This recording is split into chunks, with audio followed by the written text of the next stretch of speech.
My name is Marcus Rios, and I was about halfway through my extra horseradish soft rye roast beef sandwich.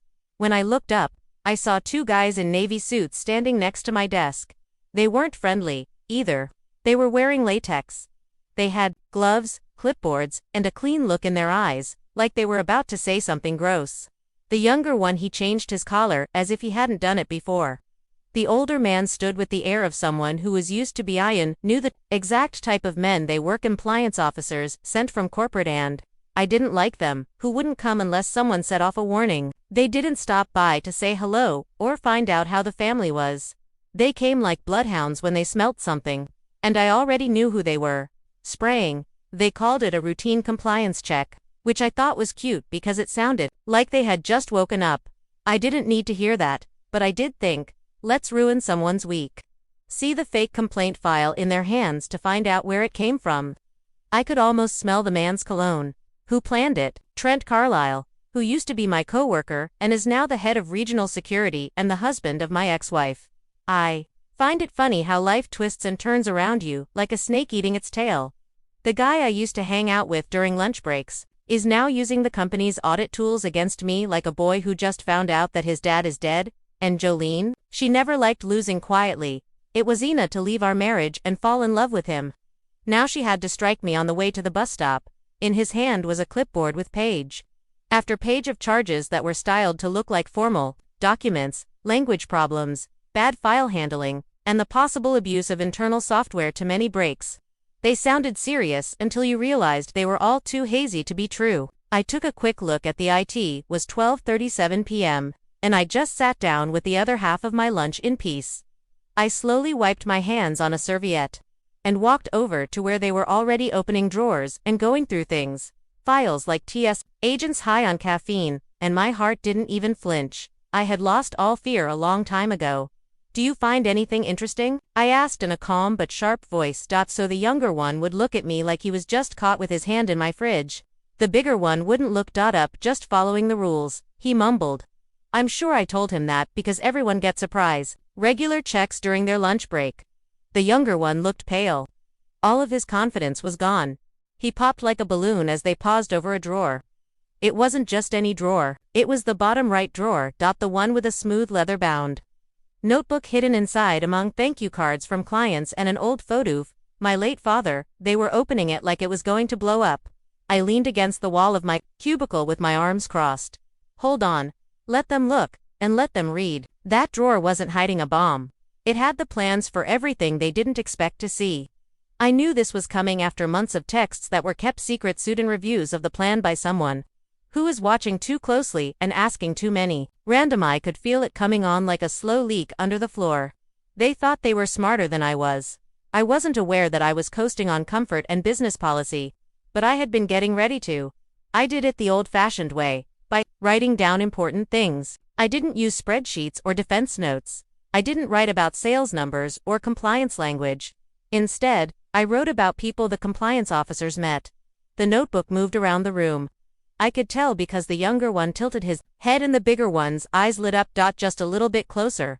That notebook wasn't full of papers or stolen passwords. It was full of notes. About being kind, being loyal, and events that made a workplace unique in different ways. Nobody at KPI could ever write pages about how Derek Langston stayed until 1 a.m. to help fix a botched financial report. Notes from HR on Arya Benson Hobrout. Me a cup of tea the day after my dad died without saying a word about Louise, the cleaner who did not deserve praise when they fixed the printer jam.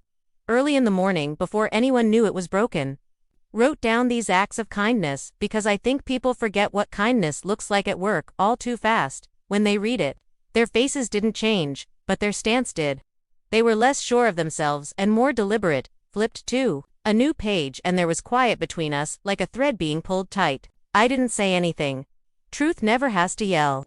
The older one finally spoke. Mr. Reese, and we'll need to log to be sure. I asked if there were any objections, and there were none. It nodded and then closed, though with a quiet respect. He put the notebook back in the drawer, not as a piece of proof but as a notebook. Like it was holy. The younger one looked at me for a long time. I could tell he might have something to ask me. No matter what he said, they finished the rest of their work. I kept that paper because I thought it would help me remember who I was. I went back to my sandwich after searching like ghosts for a short time in silence. I took another bite and slowly chewed it. When they left my desk, they didn't leave any signs or citations or punishment notes. For me, the first strike had failed. But this wasn't over because I still had to deal with people who easily accepted defeat, not Jolene or Trent. They'd played their best game. On the one hand, they were ready for panic, vengeance, and chaos. But I gave them just a but. I only smiled because the real story wasn't in the complaint file they hid. It was written in pen. And hell in that drawer that they didn't think would matter. And the war they started as soon as they opened it, they stopped being able to win. Jolene leaving me wouldn't have been enough for her. It would have been too quiet. The taste was too private, and she needed fireworks to light the next part of her life, in order to get someone else's approval. She didn't just want to leave our marriage. She wanted to burn the ground where she left, and put up flags with her name and the name of the man she decided to rebuild with. Trent Carr-Eyed, my old student, a guy who sat across from me and asked me how to improve his quarterly reports and keep up with everything. A guy who didn't even know how to format a client escalation letter 6 years ago looked like a jerk. I taught him how to do that. He knew how to deal with top management, how to stay calm in meetings, and how to be thorough without not to brag. But some men mistake mentoring for competition. These men will sit down, eat your food, and then leave.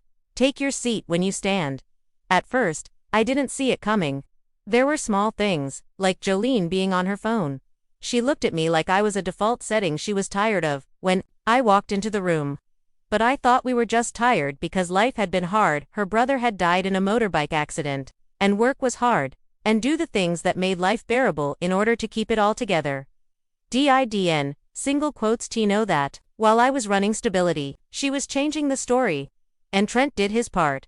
Well, supportive coworker and caring friend, the two of them planned their betrayal like it was a work of art. First they moved mentally, then physically, and finally strategically. When she left, it wasn't just a personal matter. It was also a matter of strategy. Joyanne filed for divorce using language that was carefully chosen, ideals that can't be reconciled, emotional distance from work, putting career ahead of marriage. It was like she had downloaded a divorce lawyer's best songs and played them all at once, into a song about a man I didn't know, and then, as usual, she started making plans for stories at work, ones, at first glance.